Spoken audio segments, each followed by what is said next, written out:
दोस्तों, आज की मेरी कहानी है संस्कारी बहू। अपने विनम्र व्यवहार से मधु ने सबका दिल जीत लिया था, पर नहीं जीत पाई तो सिर्फ और सिर्फ अपने सास का दिल। जब सास के दिल में ही जगह ना बना पाए तो भला दूसरों का दिल जीतने से क्या फायदा। आखिर घर में सास ही तो होती है जो अगर साथ दे दे तो पूरा घर अपना है, अन्यथा नहीं। हाँ, लेकिन कर भी क्या सकते हैं, उसकी सांस थोड़ी तेज है। फिक्र मत करो, जो होगा अच्छा ही होगा। और वैसे उसके घर के लोग भी समझते हैं, सास नहीं समझती तो क्या हुआ। कहकर रंजन जी तो अपने कमरे में चले गए और विनीता जी बाहर कमरे में बैठी अपनी बेटी के बारे में सोच रही थी। अभी अभी दोनों अपनी बेटी के ससुराल से आए हैं। अभी सुबह की ही बात है, मधु के ससुराल से उसकी सास का फोन आया था। उन्होंने फौरन उन्हें वहां आने के लिए कहा।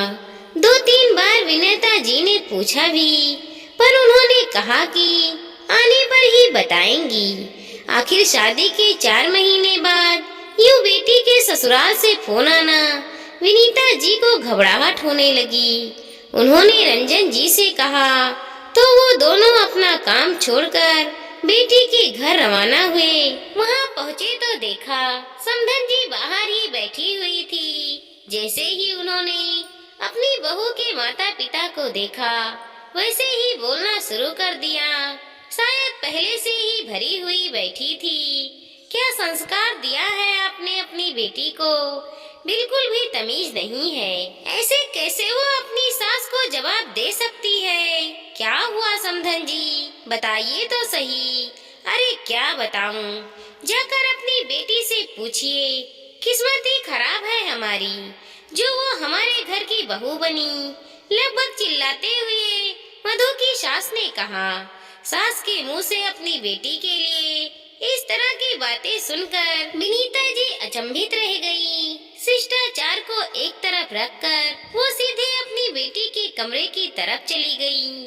वहां जाकर देखा तो मधु चुपचाप पलंग पर बैठी हुई थी। उसकी सूजी हुई आंखें बता रही थी कि वह काफी रो चुकी है। अपनी बेटी को इस तरह से देखकर एक बार तो उनका कलेजा मुंह को आ गया, पर फिर से हिम्मत करके अपनी बेटी के पास जाकर बोली, क्या बात है मधु, समधन जी ने इस तरह हमें क्यों बुलाया है, और तो इतना क्यों रोई है कि तेरी आंखें सूज गई हैं। अपनी माँ का स्पर्श पाकर मधु रो पड़ी।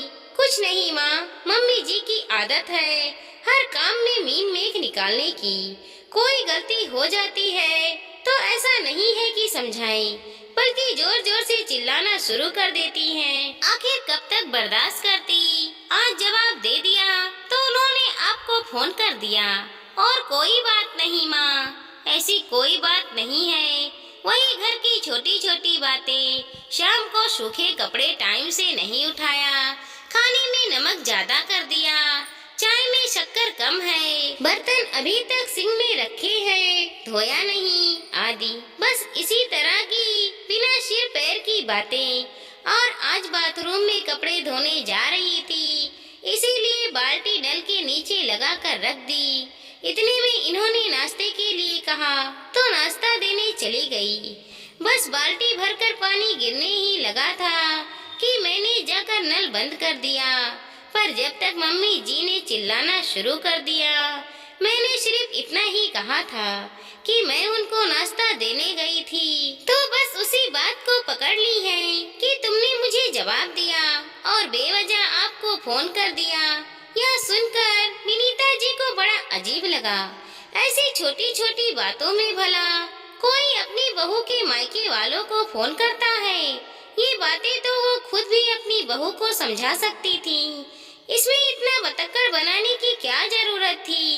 अपनी बेटी की बात सुनकर विनीता जी समधन जी के पास गईं। समधन जी, ऐसी छोटी छोटी बातों में भला कोई बहू के मायके वालों को बुलाता है। ये बात तो आप उसे प्यार से भी समझा सकती थी। मुझे तो लगा था कि आप अपनी बेटी को समझाएंगी, लेकिन आप तो उसी का पक्ष लेने लग गई हैं, जब पता था कि बेटी की शादी होने वाली है। ससुराल में क्या हम यह सब सिखाएंगे? माफ करना समधन जी, हर माता पिता अपनी अपनी बेटी को सब कुछ सिखाते हैं, पर ऐसा है कि हर घर का सिस्टम अलग अलग होता है। अगर आपको परफेक्ट बहू चाहिए थी तो शादी से पहले बहू का ट्रेनिंग सेशन करवा लेना चाहिए था, ताकि उसे आपके घर का सिस्टम समझ में आ जाता। अब की बार निरंजन जी ने कहा, ऐसा कैसा मुझे जवाब दे रहे हैं? माफ कीजिएगा समधी जी, मुझे नहीं पता था कि मेरी पत्नी ने आप लोगों को फोन कर दिया है। उसकी तरफ से मैं माफी मांगता हूँ। अचानक मधु के ससुर जी ने आकर बीच में बचाव किया, जो उस समय घर पर किसी काम से आए थे। आप क्यों माफी मांग रहे हैं? भला बहू के परिवार वालों से कोई माफी मांगता है? कैसी बात कर रही हो तुम? मधु अब इस घर की बहू है, इस घर के सिस्टम को समझने में वक्त तो लगता है, और थोड़ी बहुत गलती तो हर इंसान करता है। तुम कौन सी परफेक्ट थी? अपने पति की बात सुनकर मधु की सास चुप हो गई। अब मधु के ससुर जी ने ही ऐसा कह दिया था, तो उससे आगे तो निरंजन जी और विनीता जी क्या कहते हैं, तो गिले शिकवे मिटाकर चुपचाप अपने घर आ गए।